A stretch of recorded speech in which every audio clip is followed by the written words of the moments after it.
प्रिय दर्शकों, नमस्कार। एक बार फिर से उपस्थित हूँ आप सबके सामने विश्लेषण जन्म कुंडली का इस कार्यक्रम के अंतर्गत।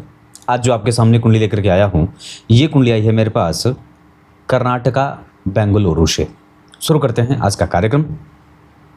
कहीं नहीं जाना है, बिल्कुल बन के रहिएगा। आप लोग जैसे देख रहे हैं, ये धनु लग्न और वृष राशि की कुंडली है और तृतीय भाव में केतु कुंभ राशि के बैठे हैं। लग्न का मान 9 अंश का है और चतुर्थ स्थान में दिग्बली शुक्र उच्च के बैठे हैं, जहां मंगल और बुध उन पे प्रभाव डाल रहे हैं। पंचम स्थान में 14 अंश के भरणी नक्षत्र के सूर्यदेव बैठे हैं उच्च के, शुक्रदेव 13 अंश के, बुध 18 अंश के और मंगलदेव 23 अंश के बैठे हैं। उच्च के चंद्रमा 11 अंश के रोहिणी नक्षत्र में, उच्च के गुरु जन्म कुंडली के अष्टम भाव में बहुत अच्छी स्थिति, जहां शनि और राहु एक साथ नवम स्थान में 5 नंबर की राशि में। शनिदेव वक्री हैं, एकमात्र ग्रह जो वक्री है इस कुंडली में प्रत्यक्षतया वो शनि है। उसके बाद नवमांश चक्र बना हुआ है मिथुन राशि का, जहां के अधिपति होकर के बुध सप्तम भाव में, गुरु और बुध आपस में परिवर्तन, सूर्य और शनि यहाँ भी आपस में, यहाँ पे सूर्य और शनि एक दूसरे से नवम पंचम में बैठे थे। पंचम स्थान में स्वग्रही शुक्र राहु के साथ और एकादशवें भाव में चंद्रमा केतु के साथ, जबकि उच्च के मंगल विराजमान है। दशमांशा चक्र मीन का बनता है, जो यहाँ की कुंडली का चतुर्थेश है। लग्न के अधिपति होकर के देवगुरु बृहस्पति तृतीय भाव में और तृतीय भाव के अधिपति लग्न में। उसके साथ चंद्रमा धन भाव में बैठे हैं और पंचमेश होकर के बैठे हैं। चतुर्थ स्थान में मंगल भाग्य भाव के स्वामी होकर के बैठे हैं। स्वग्रही सूर्य और शनि जन्म कुंडली में जिस राशि में बैठे हैं उसका अधिपति स्वयं लग्नेश गुरु तृतीय भाव में बैठे हैं। इसका अर्थ होगा कि इस कुंडली के सप्तम भाव के स्वामी यहाँ के लग्नेश और इस कुंडली के चतुर्थ भाव के स्वामी यहाँ के लग्नेश बन गए। तो यहाँ पे भी 3 नंबर जो राशि बनी है वो यहाँ के केंद्र की राशि है और यहाँ पे जो 12 नंबर की राशि बनी है वो यहाँ के भी केंद्र की राशि है। इसका अर्थ होगा कि यहाँ पे द्विस्वाभाविक राशि बन गई केंद्र में, यहाँ भी द्विस्वाभाविक राशि बन गई केंद्र में और यहाँ भी द्विस्वाभाविक राशि बन गई केंद्र में। ये जातक को बहुत अच्छे पदों पर विभूषित करने वाला बना देते हैं और जातक कभी भी धनहीन नहीं होता है। आइए शुरू करते हैं आज की कुंडली का अध्ययन और सबसे पहले बात करेंगे इनकी जन्म कुंडली के पंचांग की। वैशाख माह में जातक का जन्म होता है। ऐसा जातक थोड़ा कभी कभी अपनी उम्र की स्थिति को ना देखते हुए छोटी मोटी मूर्खता करता है या कई बार लोग उसका लाभ उठाते देखे गए हैं। इसके साथ साथ उत्तरायण में जन्म लेने से जितने भी शुभ ग्रह हैं, जैसे सूर्य, जैसे बुध, जैसे गुरु, जैसे चंद्रमा, शुक्र, ये सब ग्रह बलवान हो जाएंगे। शनिवार को जन्मे होने से व्यक्ति असंतोषी प्रवृत्ति का थोड़ा बहुत होता है और कभी कभी उसको दाक्यानुष भी विचारों से प्रभावित होते देखा जाता है। शुक्ल पक्ष के तृतीया तिथि के चंद्रमा पापक ग्रह होते हैं। ऐसी अवस्था में व्यक्ति को सरकारी नौकरी में सामान्यतया, लेकिन प्राइवेट और अपना व्यापार करते हुए भी देखा जाता है। मतलब यहाँ पे रोजगार और नौकरी दोनों से उससे धन कमाते देखा जाएगा। ज़्यादातर व्यापार के योग बन रहे हैं। नौकरी का योग क्यों है? क्योंकि उच्च के चंद्रमा वहाँ विराजमान है, इस वजह से नौकरी का योग बना हुआ है। और साथ ही साथ व्यापार का भी, क्योंकि चंद्रमा व्यापारिक नेचर वाले ग्रह होते हैं, तो जब चंद्रमा उच्च के होंगे तो ये कई बार व्यक्ति को व्यापारी बनाते हैं। रोहिणी नक्षत्र, वस्तुतः यह नक्षत्र चंद्रमा का है। दक्ष प्रजापति की 27 कन्याओं का विवाह चंद्रमा से हुआ था और ये हमेशा ही किसी न किसी नक्षत्र से प्रभावित होकर के उस जातक के जीवन को प्रभावित करते हैं और अच्छाई और बुराई देते हैं। लेकिन यहाँ पे रोहिणी नक्षत्र शुभ नक्षत्र है। इसे एक तरीके से अगर देखें तो भगवान ब्रह्मदेव इसके अधिपति देवता हैं। ऐसे लोग जो रोहिणी नक्षत्र में जन्मे हैं उन्हें ओम ब्रह्मणे नमः इस मंत्र का जप प्रत्येक दिन कम से कम 108 बार करना चाहिए। इसके साथ साथ अगर हो सके तो गुरुवार का व्रत करना चाहिए और ब्राह्मणों को दान देना चाहिए और पीपल की जड़ या कुशा की जड़, कुश जो घास होती है, उसको रविवार के दिन या गुरुवार के दिन उखाड़ करके और अपने गले में चांदी के ताबीज़ में ओम ब्रह्मणे नमः इस मंत्र का 108 बार जप करके तब उसे धारण करना चाहिए। शोभन योग, ये व्यक्ति को शोभायमान बनाता है, लाल गोराई वाला। वैश्य वर्ण और मनुष्यगण के होने के कारण व्यक्ति में व्यावसायिक नेचर होता है और वो कमोबेश हमेशा अपने लाभ के बारे में चिंतन करने वाला भी होता है। इस कुंडली में जो पंचांग की बात है उसमें वैश्य वर्ण और प्रभाव जो बना हुआ है वैश्य वर्ण का, इसके कारण व्यक्ति कभी भी नुकसान में और बहुत भारी नुकसान में नहीं जाता। मतलब उसके जीवन में कभी भी कोई ऐसी घटना नहीं घटेगी जिसके कारण वो ये कहता फिरे कि मैं बहुत धनवान था पर मेरा धन सब नष्ट हो गया, या फिर एक समय पे ऐसा आया जीवन में जब मेरे पास कुछ भी नहीं रहा। ऐसा व्यक्ति कभी भी नहीं कहेगा। दरअसल एक चीज़ और भी जो यहाँ पे समझने वाली है कि केंद्र में अगर बन रही राशियाँ एक प्रकृति की हैं तो ये बात बहुत आसान हो जाता है समझना कि जातक के जीवन में बहुत उठापटक नहीं रहेगा अगर केंद्र में राशि बन गई। दूसरा, उसके जीवन में जो भी चक्र चल रहा है वो पूर्व निर्धारित तो सबके जीवन में है, पर खास करके यहाँ पे जीवन में स्टेबिलिटी बहुत आसानी से और सरलता से जातक को मिल जाती है। बहुत अच्छी नौकरी, बहुत अच्छे तरीके से जीवन यापन करना, किसी से बहुत ज़्यादा घपलेबाजी न हो, बहुत साधारण और व्यवस्थित जीवन व्यक्ति का होता है। लग्न मूल नक्षत्र का बना है, 9 अंश धनु राशि में मूल नक्षत्र की कुंडली बन जाती है। मूल नक्षत्र का ये 9 अंश का चरण होगा तीसरा। इस वजह से यहाँ पे मूल नक्षत्र के तीसरे चरण के स्वामी देव चंद्रमा हो जाते हैं। और इस दशा काल में कि जातक की कुंडली में जिस नक्षत्र में लग्न का निर्माण हुआ है, मतलब जब जन्म हुआ तो पूर्व दिशा में धनु राशि बन रही थी और धनु राशि में मूल नक्षत्र का प्रभाव रहता है या मूल नक्षत्र धनु राशि के अंतर्गत आता है। तो मूल नक्षत्र के तीसरे चरण के जो जन्मे जातक होते हैं उनके ऊपर चंद्रमा, केतु और देवगुरु बृहस्पति तीनों का प्रभाव रहता है। और इसका सीधा और साधारण अर्थ होगा कि यहाँ जातक की कुंडली में देवगुरु बृहस्पति, चंद्रमा और केतु जो जन्म कुंडली के अपने मित्र की राशि में बैठे हैं। जिस राशि में बैठे हैं केतु देव, उस भाव के स्वामी केतु शनि उन्हें देख रहे हैं।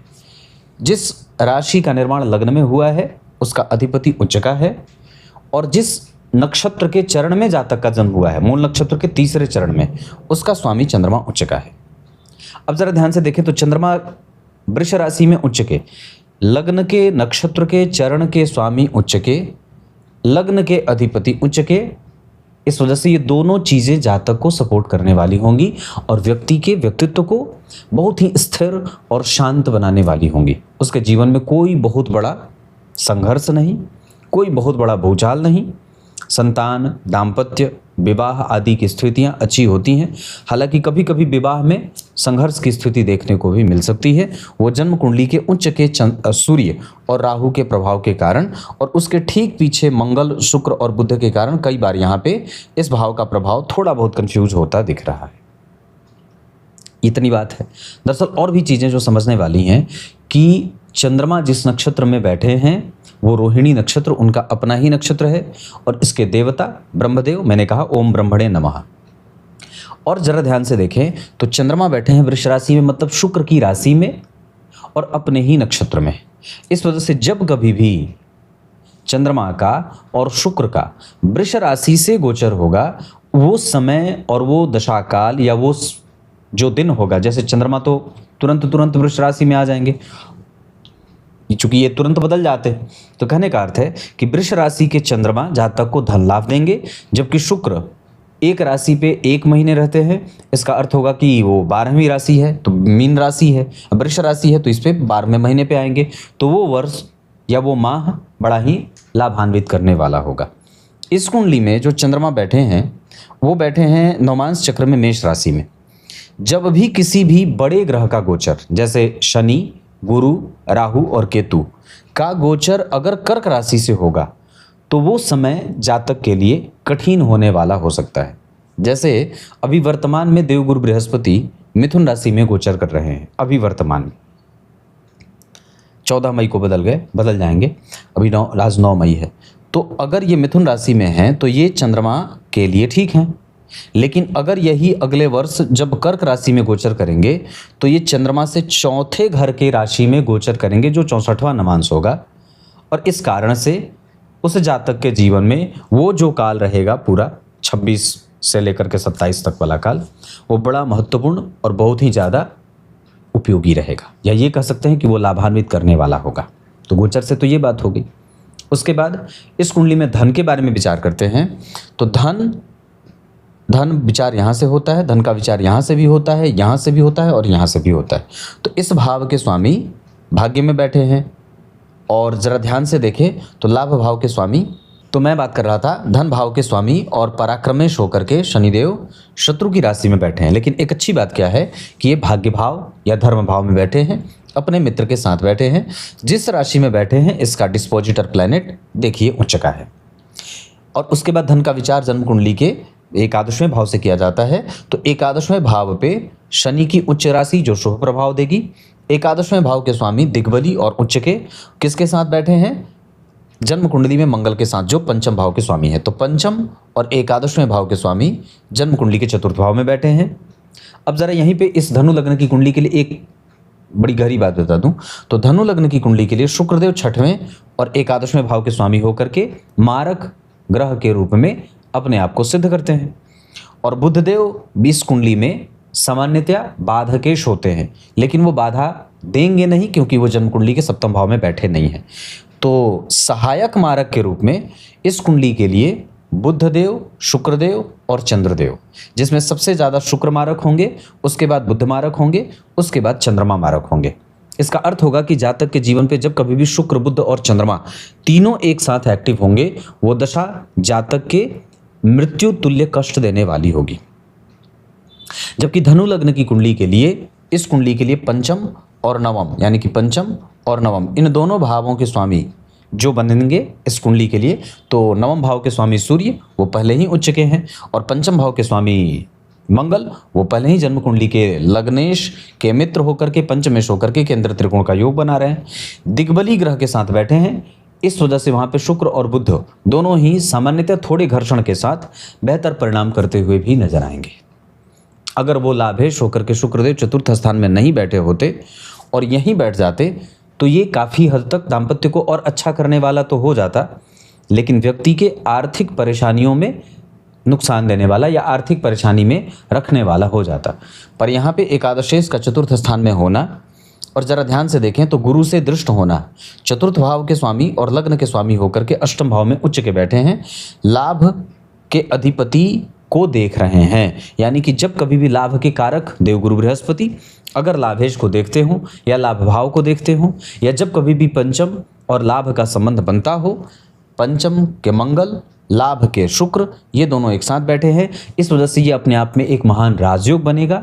और यहाँ मंगल और शुक्र जब कभी भी दशा अंतरदशा में एक्टिव होंगे, उस व्यक्ति के धन, मान, पद, प्रतिष्ठा, सुख, शांति, वैभव और राजस्व की वृद्धि करने वाले होंगे, मतलब धनदाता ग्रह बनेंगे।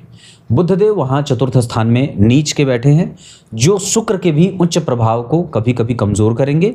इस कारण से व्यक्ति की कंसंट्रेशन को कमज़ोर होते देखा जाता है और कई बार उसके जीवन में बुध की दशा में थोड़े बहुत मानसिक प्रभावों के कमज़ोर होने को भी देखा जाता है। बहुत सरलता से समझाने की कोशिश कर रहा हूँ। उसके बाद अब मैं आपको इस कुंडली के नौमांस चक्र पे आपका ध्यान लेके आता हूँ, जहाँ लग्न के अधिपति सप्तम में और गुरु के साथ परिवर्तन करके दाम्पत्य को एक बेहतर स्टार्ट दे रहे हैं, जबकि शुक्र और राहु यहाँ बैठ करके कई बार थोड़े बहुत व्यय या पत्नी के कारण मानसिक तनाव देने की स्थिति में ले जा रहे हैं। उसके बाद दशमांसा चक्र में शुक्र और राहु बैठे हैं, जहाँ शुक्र उच्च के हो रहे हैं, यहाँ शुक्र स्वग्रही, यहाँ शुक्र उच्च के। इसका अर्थ होगा कि इस कुंडली का जो एकादशवां भाव है, जो काम का भाव होता है, वो जातक के जीवन को कई तरीके से प्रभावित कर रहा है। और शुक्र इस कुंडली के लिए भले ही मारकेश होते हैं पर अच्छे रूप से अपने आप को सिद्ध कर रहे हैं। हालांकि मारक ग्रहों का उतना ज़्यादा बलवान होना ठीक नहीं माना जाता, पर फिर भी वो मारक ग्रह शनि नहीं है, इस वजह से शनि इस कुंडली के लिए सामान्य ग्रह बन जाते हैं, पर मारक ग्रह शुक्र और बुध ही बनते हैं, है ना। और चंद्रमा सहायक मारक के रूप में या साहचर्य के नियम के आधार पर वो मारक ग्रह की भूमिका में होते हैं। पर इस कुंडली के लिए शुक्रदेव बहुत ही अच्छे बन रहे हैं, इस वजह से जातक के जीवन का लाभ, धन, वैभव, सुख, संपदा, ये सब चीज़ें जो हैं वो बहुत ही मजबूती से जातक को देने वाली बनेंगी। दशमांसा चक्र का योग काराग्रह मंगल चतुर्थ स्थान में, और धन भाव के जो 12वें भाव के स्वामी और लाभ भाव के स्वामी हैं वो जरा देखिए तो शत्रु की राशि में बैठे हैं। इस कारण से कभी कभी व्यक्ति के लाभ को और व्यक्ति के जितने आमदनी के सही जगह पे लगाने के काम होते हैं उसमें कभी कभी बेचैनी और घबराहट शनिदेव की दशा में होते देख रहा हूँ। अब एक एक ग्रहों को समझते हैं कि चंद्रमा से उनका संबंध कैसा बन रहा है। तो चंद्रमा जन्म कुंडली में वृष राशि में बहुत अच्छी स्थिति में, उनसे तीसरे घर में जब गुरु बैठेंगे तो व्यक्ति को व्यापार और लाभ, भाग्य और साथ ही साथ नियमित दिनचर्या का पालन करने वाला बनाएंगे। साथ ही साथ वो कृतज्ञ भी होगा और किसी भी अवस्था में धर्म का पालन त्यागने वाला नहीं होता है। उसी चंद्रमा से चतुर्थ स्थान में जो शनि बैठे हैं वो कहीं ना कहीं चंद्रमा राहु और केतु के एक्सेस में आ रहे हैं और चंद्रमा पे शनि का प्रभाव रहेगा। इस कारण से इस कुंडली के लिए चंद्रमा से शनि का अंतर जातक को मानसिक व्यय और भोला भाला बना देते हैं। करने वाला मानसिक व्यय। चंद्रमा से चतुर्थ स्थान के राहु व्यक्ति को आंतरिक क्लेशों से प्रभावित करते हैं, जबकि उसी चंद्रमा से दशम स्थान में केतु देव जातक को सामाजिक प्रभावों में, या कई बार आप इतने सीधे हो जाते हैं कि सामने वाला आपका लाभ उठा लेता है, इस तरीके का नेचर बना देते हैं। चंद्रमा से एकादशवें घर में मंगल का होना संतति से मतभेद देते हैं। चंद्रमा से एकादशवें घर में बुध का होना बुद्धिमान बनाते हैं, जबकि उसी चंद्रमा से एकादशवें घर में शुक्र का होना व्यक्ति के समस्त इच्छाओं की पूर्ति करवाते हैं। उसी चंद्रमा से 12वें घर में सूर्य का होना ये कई बार जातक के जीवन को, उसकी बुद्धि को होने के बावजूद, उसके पास बुद्धि अच्छी है, वो तर्क भी बहुत अच्छा है, ज्ञान भी अच्छा है, बहुत अच्छी चीज़ें हैं, अनुभव भी बहुत बढ़िया है, पर फिर भी उसका कई बार चंद्रमा और सूर्य की अंतर्दशा में अपनी बुद्धि का व्यक्ति कई बार सतत सही इस्तेमाल नहीं कर पाता है। अब बात करते हैं जन्म कुंडली में एक एक ग्रहों की जो लग्न, नवांश और दशमांश के आधार पर कैसा फल करते हैं। तो सबसे पहले बात करेंगे सूर्य। भगवान सूर्य नारायण आपकी कुंडली में बहुत अच्छी स्थिति में बैठे हैं। भाग्य और धर्म के द्योतक होकर के पंचम भाव में बैठ करके एक संततिवान बनाते हैं। कई बार एक से दो, अगर संतति हो भी रही है तो एक ही तरीके की हो रही है, हालांकि फिर भी ये ठीक है, मैं उसे खराब नहीं कहूँगा। पर चंद्रमा वहाँ पे, सूर्य वहाँ पे बहुत अच्छी स्थिति में है। नवांश कुंडली में वो सिंह राशि में बैठे हैं मघा नक्षत्र में, लग्न कुंडली में वो भरणी नक्षत्र में बैठे हैं, दशमांशा चक्र में वो स्वग्रही हो रहे हैं। इस वजह से सूर्य आपको आपकी दशा काल में यश, मान, पद, प्रतिष्ठा, संतान, प्रमोशन और अच्छा लाभ देने वाले बनेंगे अपनी दशा काल में। उनकी दशा काल में जब कभी भी चंद्रमा का अंतर होगा या मंगल या शुक्र का अंतर होगा तो जातक को कई बार थोड़े बहुत नुकसान भी हो सकते हैं। उसी चंद्रमा की महादशा में सामान्यतया शनि और राहु का अंतर भी या प्रत्यंतर सूक्ष्मांतर जातक को नुकसान पहुंचाएगा। उनसे बचने के लिए व्यक्ति को आदित्य हृदय का पाठ या तो सुनना चाहिए या राम रक्षा स्तोत्र का पाठ सुनना या पढ़ना चाहिए। उसके बाद अगर चंद्रमा की बात करते हैं तो चंद्रमा 11 अंश 32 कला रोहिणी नक्षत्र नवांश कुंडली में धन भाव के स्वामी होकर के एकादशवें भाव में भरणी नक्षत्र में बैठे हैं और नौमांसा चक्र में भी वो मेष राशि में ही बैठे हैं। इस आधार पर आपकी कुंडली में चंद्रमा सदैव आपके जीवन में थोड़ा बहुत मानसिक व्यय देंगे और इमोशनल कनेक्शन बनाने वाले बनेंगे। उस चंद्रमा की महादशा में जब कभी शनि का अंतर हो, उस चंद्रमा की महादशा में जब कभी भी राहु का अंतर हो या गुरु का अंतर हो, या साथ ही साथ उस चंद्रमा की महादशा में, हाँ, ये तीनों ग्रह जब एक्टिव होंगे अंतर्दशा प्रत्यंतर सूक्ष्मांतर में, तो जातक को थोड़े बहुत कठिनाइयों से बढ़ते हुए देखा जाता है। उस दशा काल में व्यक्ति को अगर इस तरीके की परेशानी आ रही है तो आपको सूर्य अर्घ देना चाहिए नियमित रूप से और भगवान भोलेनाथ के मंदिर में जाकर के साष्टांग प्रणाम करना चाहिए। मंगल की बात करते हैं। रेवती नक्षत्र में 23 अंश के मीन राशि में बैठे हैं। नौमांश चक्र में वो मंगल उच्च के हो जा रहे हैं और छठे भाव के स्वामी होकर के, दशमांशा चक्र में वो लाभ भाग्य भाव के स्वामी होकर के चतुर्थ भाव में बैठ रहे हैं। इस आधार पर मंगल देव आपको आपकी दशा काल में, मतलब मंगल अपनी दशा काल में लाभ, धन, प्रतिष्ठा, कंसंट्रेशन और साथ ही साथ कारोबार को लेकर के थोड़ी बहुत चिंताएं देने वाले बनेंगे। उस मंगल की महादशा में जब कभी भी शनि राहु का अंतर हो, उस मंगल की महादशा में जब कभी भी शनि राहु का अंतर हो, उस मंगल की महादशा में जब कभी भी गुरु बुध और शनि का अंतर हो तो जातक को परेशान करेंगे। बाकी की दशाएं ठीक रहेंगी। उस दशा काल में जातक को बजरंगबली की थोड़ी सी पूजा करनी चाहिए, अनार का फल भगवान को भोग लगाना चाहिए, लाल वस्त्र दान करना चाहिए, सरसों तेल का दीपक अपने घर पे जलाना चाहिए, गणेश जी को दुर्वा अर्पित करना चाहिए और दशरथ कृत शनि चालीसा का पाठ करना चाहिए। उसके बाद बुध की बात करेंगे तो बुध 18 अंश के बैठे हैं रेवती नक्षत्र में मीन राशि में। नवांश चक्र के आधार पर वो धनु राशि में बैठ रहे हैं। दशमांशा चक्र में वो वृष राशि में देवगुरु बृहस्पति के साथ बैठे हैं। बुधदेव आपकी कुंडली में जिस तरीके के परिणाम करते नजर आ रहे हैं, बुध की दशा में धन मान पद प्रतिष्ठा संतान पुत्र सुख दाम्पत्य आदि का लाभ होगा, जबकि उसी बुध की महादशा में व्यक्ति को माता और पिता का सुख भी प्राप्त होता है। उस बुध की महादशा में जब कभी भी शनि राहु या उस बुध की महादशा में जब कभी भी शनि राहु या बुध की महादशा में जब कभी भी चंद्रमा का अंतर आएगा तो व्यक्ति को कष्ट देगा। उस दशा काल में गणेश जी को दुर्वा अर्पित करिए और साथ ही साथ अगर हो सके तो ब्राह्मण को अनाज दान करिए। उड़द भी दान किया जा सकता है, हरा मूंग भी गाय को खिला सकते हैं। देवगुरु बृहस्पति उच्च के बैठे हैं पुष्य नक्षत्र में 7 अंश के। नवमांश चक्र में वो कन्या राशि के उत्तरा फाल्गुनी नक्षत्र में, जबकि दशमांशा चक्र में लग्नेश होकर के तीसरे भाव में बैठ रहे हैं। देवगुरु बृहस्पति आपको अपनी दशा काल में पराक्रम, सुख, दाम्पत्य, विवाह, दिनचर्या और व्यापार ये सब अच्छा देंगे। इसके साथ साथ वो आपके जीवन में स्थिर संपत्ति की प्राप्ति कराने वाले और आपके कंसंट्रेशन को बेहतर बनाने वाले बना रहे हैं। उस गुरु की दशा में आपको थोड़ी मेहनत करने को स्थिति में देख रहा हूं। वैसे उस गुरु की महादशा में जब कभी भी सूर्य का अंतर हो या केतु का अंतर और साथ ही साथ शनि राहु का अंतर हो तो व्यक्ति को कष्ट होगा। उस दशा काल में राम रक्षा स्तोत्र, नियमित मंदिर का दर्शन और किसी तीर्थ का दर्शन आवश्यक रूप से करना चाहिए। गुरु कर्क राशि में जल तत्व की राशि में बैठे हैं, इस वजह से जब कभी भी इनका अंतर प्रत्यंतर चले तो व्यक्ति को तीर्थ का दर्शन आवश्यक रूप से करना चाहिए। शुक्रदेव आपकी कुंडली में उत्तरा भाद्रपद नक्षत्र में मीन राशि में 13 अंश के बैठे हैं। नवमांश चक्र में वो 27 अंश के तुला राशि में, जबकि दशमांशा चक्र में वो मीन राशि में बैठ रहे हैं। शुक्र की दशा आपके जीवन में थोड़ी बहुत बीमारी, रोग और प्रतियोगिता, संघर्ष, दाम्पत्य, पति पत्नी में मतभेद, संतान को बीमार और कई बार आपके व्यक्तित्व को लालची बना सकते हैं। उस शुक्र की महादशा में जब कभी भी चंद्रमा और सूर्य का अंतर हो, साथ ही साथ कभी कभी मंगल का अंतर प्रत्यंतर भी आपको परेशान करेगा। देवी मैया के मंदिर का दर्शन और नियमित दिनचर्या के पालन के साथ पति पत्नी में सहयोग और सामंजस्य अच्छा बने, कम्युनिकेशन गैप ना हो, इसका ध्यान रखना चाहिए।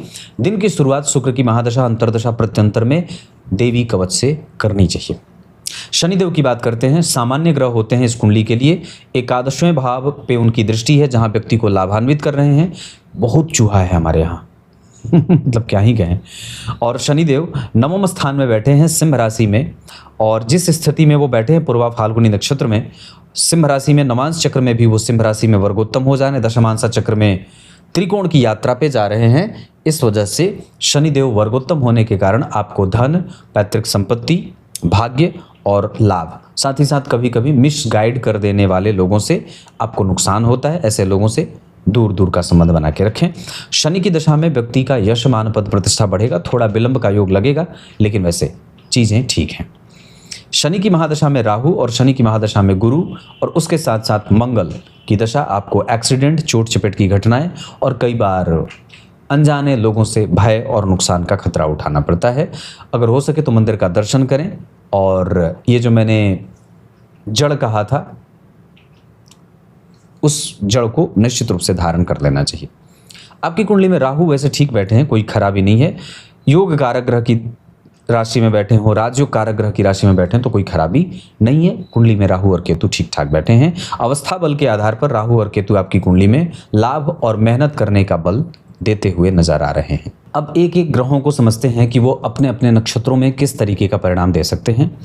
तो सबसे पहले बात सूर्य की होगी। सूर्य भरणी नक्षत्र में बैठे हैं, जिसके अधिपति नक्षत्र के उच्च के बैठे हैं, दिग्बली भी हैं पर मारक होते हैं। इस वजह से सूर्य की महादशा और शुक्र का अंतर, नुकसान थोड़ा बहुत रहेगा, आर्थिक नुकसान रहेगा। वैसे सूर्य आपको नेचर के हिसाब से जो नक्षत्र का प्रभाव है, आपको फैशन और तेल को समझने वाला, सुगंधों को समझने वाला, इत्र में दिलचस्पी रखने वाला, ज्ञान और बड़े गहरे रहस्यों को जानने वाला, बहुत छोटी छोटी बातों पे दिमाग लगाने वाला बनाते हैं। वहीं चंद्रमा रोहिणी नक्षत्र में बैठे हैं। अपने ही नक्षत्र में होने के कारण, राहु और केतु और शनि से प्रभावित होने के कारण कई बार वो आपके इम्यून को कमज़ोर करेंगे और आपको इमोशनल बनाएंगे और अपने लोगों को त्यागने में बड़ी दिक्कत होती है और कई बार व्यक्ति के नेत्र भर आते हैं। इमोशन बहुत मजबूत है और किसी भी समस्या का हल व्यक्ति बातचीत से ही समझाना और सुलझाना चाहता है।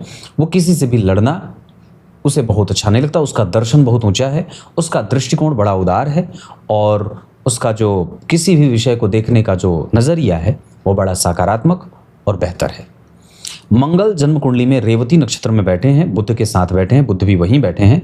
इस वजह से व्यक्ति की आंतरिक सूझबूझ, समस्या को समझने की शक्ति, व्यवहारिक पक्ष बड़ा ही सुदृढ़ और उपयुक्त होता है। जहाँ व्यक्ति को जिस वक्त जैसी तैयारी करनी होती है उसमें वो सफल होता है, उसका किसी से भी कोई गतिरोध नहीं होता और समस्या को समझने की शक्ति उसकी इतनी मजबूत होती है कि वो कभी भी थकता या हारता नहीं है। मतलब जीवन के किसी भी जंग में व्यक्ति पराजित नहीं होगा। बुधदेव अपने नक्षत्र में व्यक्ति को कुशाग्र बुद्धि का बना रहे हैं। देवगुरु बृहस्पति आपको जिस स्थिति में बैठे उसके आधार पर आपको राजसिक सुखों को देने वाले, भूत प्रेत पिशाच इन सभी में विश्वास नहीं करने वाले, धर्मात्मा, साधु संत सन्यासी, ज्योतिष, धर्म, पुराण, न्याय, शास्त्र और आध्यात्मिक चिंतन में व्यक्ति का दिमाग लगा रहता है और किसी भी तरीके से देवगुरु बृहस्पति आपको कभी भी कमज़ोर नहीं पड़ने देने वाला एक उत्कृष्ट मानसिकता का श्रेष्ठ इंसान बना रहे हैं। जिस नक्षत्र में वो बैठे हैं वो पुष्य नक्षत्र नक्षत्रों का राजा है और उस आधार पर अगर एक ही बात कह दें तो अगर वो शनिदेव उसके आसपास नहीं बैठे होते तो शायद ये कमज़ोर बात हो जाती, लेकिन नक्षत्र का स्वामी बिल्कुल ही सटीक वहीं सट के बैठा है और साथ ही साथ इस कुंडली के लिए सामान्यतया वो सामान्य से बेहतर परिणाम करने वाले व्यक्ति को न्यायप्रिय और दर्शनीय बनाते हैं। व्यक्ति लोगों के प्रेरणा का स्रोत होता है। नवम भाव में जो शनि राहु बैठे हैं ये कई बार विवाह में पक्ष को कमज़ोर करते हुए, कम्युनिकेशन को कमज़ोर करते हुए नजर आ रहे हैं। शुक्रदेव आपकी कुंडली में उत्तरा भाद्रपद नक्षत्र में बैठे हैं। इसके आधार पर आपकी कुंडली में जिस स्थिति में शुक्र और शनि का परिवर्तन होगा, क्योंकि शनिदेव बैठे हैं पूर्वा फाल्गुनी में, ये शुक्र का नक्षत्र होता है, और शुक्रदेव बैठे हैं उत्तरा फाल्गुनी में, उत्तरा भाद्रपद में, ये शनिदेव का नक्षत्र होता है। ये एक तो आपस में मित्र शुक्र और शनि, ऊपर से नक्षत्र का परिवर्तन, ये सबसे महान परिवर्तन माना जाता है और यही जातक के जीवन को किसी भी आर्थिक परेशानी से निकालने में माहिर बनाता है। ये शुक्र और शनि जो इस कुंडली में नक्षत्र परिवर्तन करके बैठे हैं, ये इस जातक के जीवन को धन, लाभ, पद, प्रतिष्ठा, मधुरभाषी, दूर की स्थिति को समझने वाला, भविष्य को समझने की चेष्टा करने वाला, कोशिश लगातार जारी रखने वाला और कभी भी निर्दयी नहीं बनने देते हैं। यहाँ शुक्र और शनि जो आपकी कुंडली में जिस स्थिति में नक्षत्र परिवर्तन करके बैठे हैं, ये इस कुंडली की सबसे अच्छी और सबसे विलक्षण बातों में से एक है। जो व्यक्ति को जो कुछ भी मिलेगा वो इस परिवर्तन के सहारे मिल सकता है। क्लियर है? उसके बाद अब बात करते हैं जन्म कुंडली में कुछ महत्वपूर्ण मूलभूत विषयों पे। अगर दान पुण्य करना हो आप रोहिणी नक्षत्र में दान कर सकते हैं। इसके साथ साथ आपकी कुंडली में भरणी, उत्तरा भाद्रपद और इसके साथ साथ पुष्य और पुनर्वसु, ये नक्षत्र किसी भी कार्य को करने के लिए अच्छे रहेंगे। 3 अंक अच्छा रहेगा। दिन बुधवार और मंगलवार ये दोनों ही अच्छे हैं। आपकी कुंडली में मूलतः अष्टम भाव में देवगुरु बृहस्पति हैं जरूर, पर उन पे शनि राहु केतु का कोई प्रभाव नहीं है, लेकिन अष्टम भाव के अधिपति पे शनि का प्रभाव जरूर है। इस वजह से जब कभी भी चंद्रमा और शनि का अंतर आएगा उसमें गुरु का प्रत्यंतर या गुरु शनि चंद्रमा जब कभी एक्टिव होंगे तो कई बार मृत्यु तुल्य कष्ट देंगे या ऐसे सामान्यतया कमज़ोर परिणाम देंगे। लेकिन इस कुंडली में जो छठा और 8वां भाव बना हुआ है वो व्यक्ति के पूर्व के काल को भी देवलोक से लेके आता है। मृत्यु के बाद भी व्यक्ति की गति देवलोक की तरफ ही जाती है। इतना ही नहीं, व्यक्ति के सत्कर्म हमेशा जागृत रहेंगे। उसका धन कभी भी गलत जगह पे खर्च नहीं होगा। वो निर्विवादी रहता है। उसका व्यय, उसका धर्म, उसका अर्थ, उसका काम और उसके मोक्ष की परिणति सदैव उसके अनुकूल ही होती है। भगवान के भक्तों का उपासक होता है और व्यक्ति बहुत ही ज़्यादा जिंदा दिल और सामान्यतया चाहे कितने ही ऊंचे पद पे चला जाए फिर भी वो एक साधारण सा बालक ही बना रहता है। और ये सारी अच्छाइयाँ जो इस कुंडली में मिल रही हैं वो देवगुरु बृहस्पति, उच्च के चंद्रमा, उच्च के सूर्य और उच्च के शुक्र के कारण मिल रही हैं। मैंने इस पर बहुत बार पहले एक कार्यक्रम बनाया था जिसमें ये बात कही थी कि जिस व्यक्ति की कुंडली में एक ग्रह अगर उच्च का बैठा है वो बेहतर होता है। जिसकी कुंडली में 2 ग्रह उच्च के बैठे हों वो बेहतरीन होता है। जिस व्यक्ति की कुंडली में 3 ग्रह उच्च के बैठे हों वो बेहतर का स्क्वायर हो जाता है। और जिसकी कुंडली में 4 ग्रह वर्गोत्तम हों वो छत्रपति, अधिपति, भूमिपति और महान सम्राट होता है। इसका लाभ आप चाहे जिस भी क्षेत्र से, कुंडली में ग्रह अगर अच्छे बैठे हैं तो आप चाहे जहां से भी जो कुछ करना चाहते हैं, आपकी कुंडली के ग्रह आपके अनुकूल खड़े हैं और आपका कोई भी विषम परिणाम आपको परेशान नहीं कर सकता है। इतना ही नहीं, देवगुरु बृहस्पति उच्च के हैं। इसका अर्थ है कि आपकी बुद्धि लब्धि क्षमता, समस्या को समझने की शक्ति और आपका विल पावर और कैपेसिटी दोनों ही बहुत अच्छे हैं। गुरु की दृष्टि अगर मंगल पे नहीं जाती तो आपकी कैपेसिटी और कमजोर हो जाती। गुरु की दृष्टि अगर बुध पे नहीं जाती तो आपकी कृतज्ञता कम हो जाती। गुरु की दृष्टि अगर शुक्र पे नहीं जाती तो आपका अनुभव कम हो जाता। अगर सूर्य से केंद्र में गुरु नहीं होते तो आपकी दार्शनिकता और आपकी नैतिकता कमजोर पड़ जाती। उस चंद्रमा से और उच्च के गुरु का संबंध अगर तृतीय एकादशवें का नहीं होता तो आप भाग्यशाली नहीं होते। उस शनि से 12वें भाव में अगर गुरु नहीं बैठे होते तो आपके व्यय को और भी ज़्यादा डिप्रेस कर देते और आपको ऋणी बना देते। लेकिन इतनी सारी चीज़ें होने के कारण आपकी कुंडली बहुत ही विलक्षणता को प्राप्त कर जाती है। मित्रता करनी हो तो मेष, सिंह और तुला वालों से कर सकते हैं। शत्रुता कभी ना करें कुंभ, मिथुन और वृश्चिक वालों से। धन कमाने के लिए आपकी कुंडली पूरब दिशा की तरफ जा सकती है। इतनी सारी चीज़ें। विवाह का पक्ष इस कुंडली में थोड़ा थोड़ा कमज़ोर मैं देख रहा हूँ और उसके लिए नवम भाव, यहाँ पे लग्नेश का सप्तम भाव में जाना, यहाँ पे सूर्य और शनि का जाना, ये कुछ विवाह को संघर्ष में ले जाने की स्थिति में ले जाते हैं। इससे हमें सावधानी की आवश्यकता होगी। कोई भी शुभ कार्य करना हो, आप गुरु, शुक्र, बुध और सूर्य की दशा काल में, चंद्रमा की दशा काल में कर सकते हैं। नौकरी बदलनी हो, स्थान परिवर्तन करना हो, कारोबार बदलना हो, चंद्रमा और गुरु की दशा का इस्तेमाल कर सकते हैं। आपकी कुंडली में मंगल 12वें भाव के स्वामी होकर के चतुर्थ स्थान में बैठे हैं।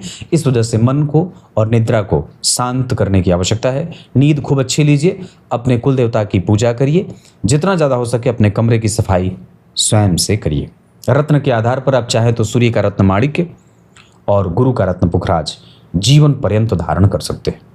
खाने पीने का काम, पेट्रोलियम सेक्टर, उसके बाद कपड़े का काम, ट्रांसपोर्ट हो जाए, रिसर्च हो जाए, पढ़ाने का काम हो जाए, इंटरनेट से जोड़ करके कोई कुछ काम करना चाहें तो निश्चित रूप से ये कुंडली और भी अलग तरीके से कर सकती है। अब यहाँ से आगे बढ़ के आपकी कुंडली के कुछ अन्य और भी वर्ग चार्ट, जैसे सबसे पहले अष्टक वर्ग पे आपका ध्यान लेके आता हूँ।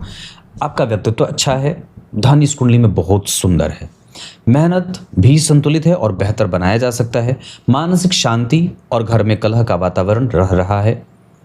इस कुंडली में विद्या, बुद्धि, विवेक और प्रेम जितना मिलना चाहिए उतना नहीं मिल रहा। नौकरी और व्यापार में नौकरी ज़्यादा अच्छी है। इस कुंडली के आधार पर कंसंट्रेशन को और भी ज़्यादा बेटर बनाने की आवश्यकता है। भाग्य को बल देने के लिए सूर्य की उपासना। सामाजिकता थोड़ी कमज़ोर हो रही है, इस वजह से अपने आप को और भी ज़्यादा सोशल बनाएं। लाभ आप प्राप्त कर लेंगे, माता का आशीर्वाद आपको हमेशा ही लाभान्वित करता रहेगा। बाहर कहीं भी जाने की कोई आवश्यकता नहीं है। जबकि अगर होरा चक्र की बात करते हैं तो आपकी कुंडली के आधार पर 1000% गारंटी से जो बात कह रहा हूँ उसको ध्यान से समझेंगे। गुरु, राहु, केतु, चंद्रमा और शुक्र आपके कुंडली के धन देने वाले ग्रह बन रहे हैं। जबकि बुध, मंगल, शनि और सूर्य धन रखा हुआ है पर फिर भी मेहनत करने की आवश्यकता है, इस तरीके का परिणाम कर रहे हैं। भवन, भूमि, वाहन आदि का सुख इस कुंडली में गुरु और मंगल देते हुए नजर आ रहे हैं। माता और पिता का सुख आपकी कुंडली में गुरु और सूर्य देते नजर आ रहे हैं। संतान वगैरह का सुख आपकी कुंडली में सामान्यतः थोड़ा कमजोर सा दिख रहा है, इस वजह से अगर हैं तो उनके लिए सावधानी की आवश्यकता होगी। इस कुंडली में अरिष्ट के आधार पर बात करते हैं तो हमें पेट का ध्यान रखना चाहिए और इसके साथ साथ कफ जनित समस्या आपको भविष्य में परेशान कर सकती हैं और कभी कभी व्यक्ति को घुटने से संबंधित समस्या भी परेशान करेगी। पूजा पाठ का बल इस कुंडली में बहुत अच्छा है। लाख चुनौतियों के बावजूद व्यक्ति भगवान को पूज लेता है और उसके लिए समय निकाल ही लेता है। इतनी सारी चीज़ें मैंने आपको बताई हैं। अगर एक बार मैं आपकी कुंडली का चलित चक्र की तरफ आपका ध्यान लेके आऊं तो आपकी कुंडली में कोई भी ग्रह बदल नहीं रहा है और ये इस कुंडली की मजबूती को प्रदर्शित कर रहा है। अगर आपकी कुंडली का कोई भी ग्रह बदलाव नहीं कर रहा है तो आप यूँ समझ लीजिए कि आपकी कुंडली में सारे ही ग्रह स्टेबल हैं और बहुत ही संतुलित हैं।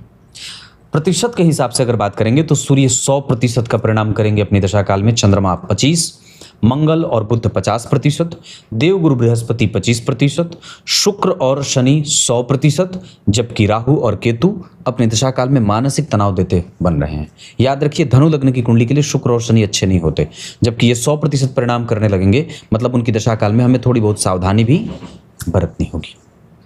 तब तक के लिए बहुत बहुत नमस्कार।